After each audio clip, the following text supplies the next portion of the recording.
Welcome to another OutfitMyGear.com review. Today we're reviewing Elkmont Campground, located in the heart of Smoky Mountains here in good old Tennessee. This campground offers about 140 spots throughout its area, and they have amazing spots right next to the river. But they're always taken up. Even now, they're doing off-season in April. They're already taken up. But there are some cool things about this campground, and some things that I'm unused to and potentially are uncool. The cool things are obviously the fact that we're in the Smoky Mountains. You don't get any views from here. You have to go to the observatories, which is about, I'd say, an hour drive from this campground down the windy, downhilly road. If that makes sense. I have a tendency to compare a lot of campgrounds to the most secluded one we went to, which was Big Bend Campground in West Virginia. It's located in George Washington National Forest, and you could check out the review about it on my website. And the reason why I'm comparing to them because they had kind of a drive-in for each campground, and they were separated by thick bush and trees. They were separated by thick bush and trees. So even if the whole campground is packed and you drive into your campground, you won't hear your neighbors, you won't see your neighbors because they're so secluded. So this is now why I compare every campground to Big Bend. And privacy-wise, you don't much get any privacy-wise in this particular campground. As I look around, and you could view the photos on our website, which is outwithmygear.com. They do have these little drive-ins for you to park your car and set up your tent, but there's no privacy here. I see all my neighbors everywhere. Even actually, you see them right there. That's my neighbor right there, and that's kind of across the road. But you see this car right here? That's the guy next to me. So, yeah. Just like in Cades Cove Campground, which is not too far from here, also in Smoky Mountains, these campgrounds have platforms, and you can only put one tent on this platform. So you're kind of stuck with one tent when you come up here, and you could fit about 2 vehicles in each campground. So if you are doing, let's say, if you are camping out with people that have at least 2 tents, you're gonna have to get 2 spots. Luckily, the spots are so next to each other that you'll be next to each other hanging out, but at the same time, you will be next to your neighbors. So it's win and lose. What I really don't like about this campground, and the same thing was for the Cades Cove, is that they don't have showers here. And I mean, I'm a guy. I can tough it out. But when you're doing what I'm doing for 5 days, you're just hopping between campgrounds to campgrounds, you need to wash yourself, kind of. You know what I mean, guys? Yeah? And ladies. Another thing that they don't have in this particular campground is a camp store. It's basically you drive in and there's an office, and the office, the nice ranger will give you some information that you need, whatever you need.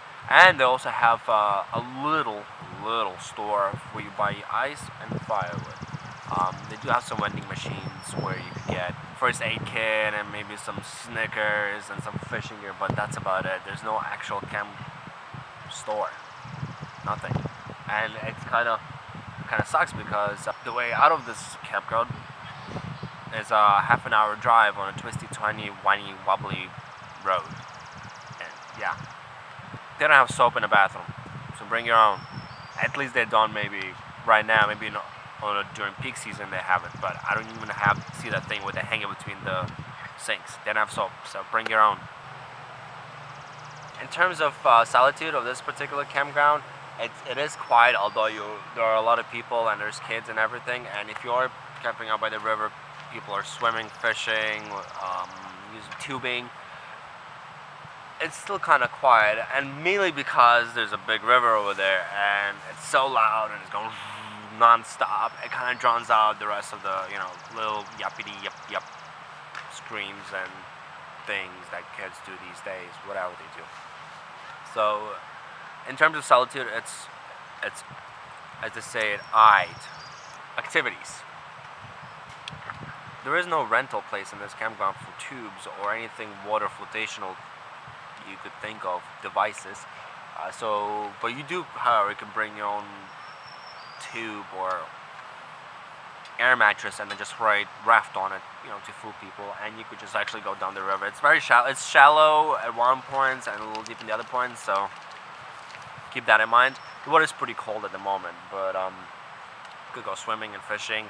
Hiking, don't forget hiking, and remember there's no dogs allowed on hiking trails because of the big amount of bears that are in this particular area, and I guess they had to restrict to no pets, which I wish I knew before coming out here, otherwise I wouldn't bring my dog, because now he's stuck in a car most of the time when we're out driving instead of going on trails.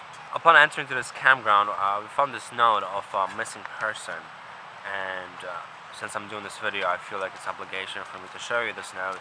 Maybe you're aware of his whereabouts, or you know where he is. He is missing here in Smoky National Mountains, not too far from this particular campsite. So his name is Lueking, and that's his picture.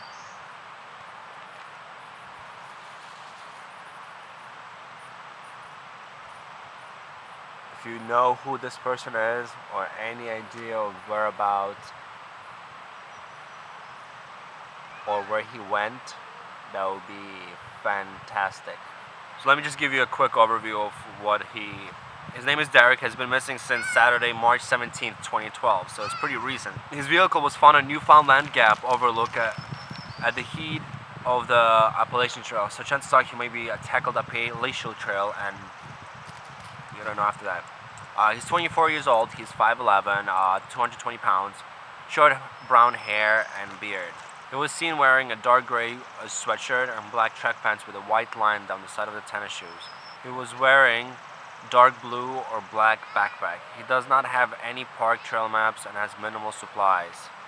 So if you have any information, phone number for police is 865-436-1230, and I guess these are personal contact, which is Kim Jackson, which is 704-795-3419, and Lueking, which I guess is family, 703-794-0604. Again, his name is Derek Lueking, and it looks like this. If you have any information, please call these numbers, or it would be nice if he's alive and well. Right. And on this sad note, thank you for watching withmygear.com review of this particular campground. If you have any questions, please do leave me comments and responses below. I do answer as soon as I can. I'm usually on top of it. If you'd like to check out more reviews about campgrounds and gear, make sure you subscribe to my channel, and this will help me, have this channel afloat and inspire me to do more of these reviews and trips. If you want to check out additional information, pictures to this review or any other review, make sure to check out withmygear.com, and you can like our Facebook page that we recently created. Yes. Here the link is below, and I could, spam you all with cute little pictures of nature and things. Not really, just, yeah. Thanks, have a good one.